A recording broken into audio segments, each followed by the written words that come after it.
As you all know, he is a recipient of the Medal of Honor and a great man. So, Daniel and Inouye.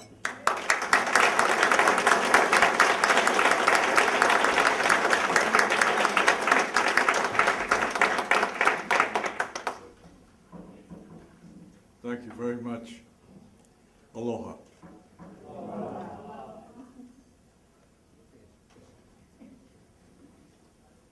Kiss and wave. I'd like to thank Norm for his very comprehensive recollection of the events of that time. I'd just like to add a little personal footnote, if I may. I was 18 when I volunteered, and we left Hawaii, went to San Francisco, got on the train, and we found ourselves in Mississippi. And I can recall that when we were told that we were going to Mississippi for training, the almost unanimous reaction was, "What? That's where they lynch people." But it wasn't so. I should say that the people of Mississippi treated us very well. However, when the mainlanders came to join us, we were there about 2 weeks ahead of the time, we found somehow that we couldn't get along. This is something you don't see in the history books. The mainlanders we call Kotonks were fair of complexion, they were clean, and they spoke the Queen's language very well, and we spoke Pidgin. And fights occurred, many fights.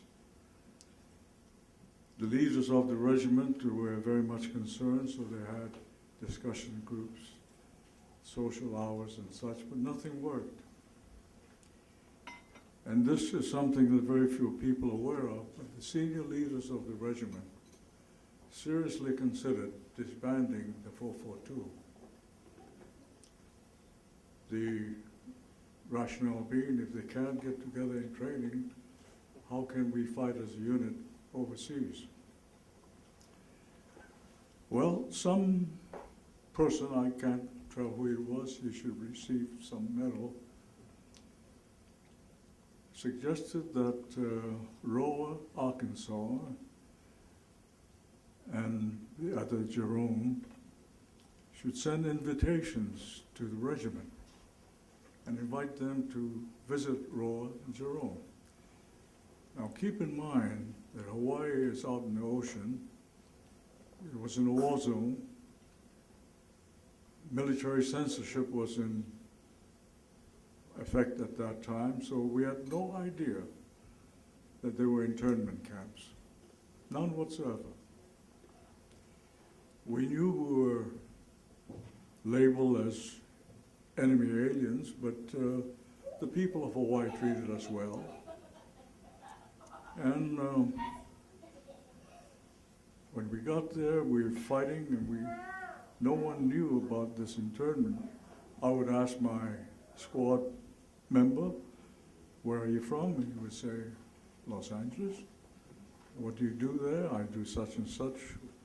"What does your parent do?" And they will say such and such. They never mentioned the camp. So when the invitations were issued, 10 from each company, and we did not note at that time, but all 10 were Hawaiians. And I was one of those because I was a corporal. And I recall that morning we got up early, shaved and showered and put on aftershave lotion to smell nice, because we were looking forward to going to Roa. E Company went to Roa. We're looking forward to a weekend of fun, dancing, meeting girls out there. We just assumed that Roa was a town. And all of us took along our ukuleles and our guitars, looking forward to a grand evening. And we rode from Mississippi to Arkansas, and after a long ride, we finally came to this place where there was a valley. And looking out there, you could see barracks, like a military camp. The only difference, this was surrounded by barbed wires and machine gun towers. So we thought it was some military camp, but instead we moved in there. All of a sudden, we're in the camp. We're told to get off the trucks, and the men guarding have bayoneted rifles, army uniforms. And we had no idea what it was, but when we looked in the camp, they looked like us. That is the first time we realized that something was wrong. And when we got in there, we found out what happened. We tried our best to be happy and have fun, but that's impossible. On the way over, we all had fun and singing on the trucks. On the way back, no one sang, no one talked. And I'm certain that every one of us in the trucks were asking ourselves the same question. Would I have volunteered if I lived in that camp? And when you consider that hundreds upon hundreds of young men were willing to stand in harm's way and volunteer while they were, unconstitutionally put in prison, which the American government called concentration camps. Well, when we got back to Mississippi, I don't think it took too long, maybe an hour, the regiment was formed. All of a sudden, fights ended. We were the best of friends. We went into combat, and the rest is history.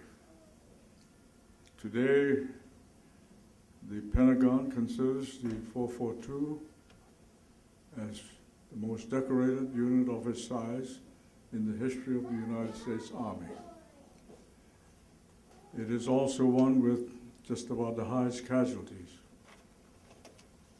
In one battle that lasted 4 days, 800 casualties, the lost battalion, 200 of them dead. So it is something that it's difficult for us to forget. But I think it was well worth it to see all of you here today. And congratulations on the 20th anniversary of this great measure. I'm glad I was around to participate in it. Thank you.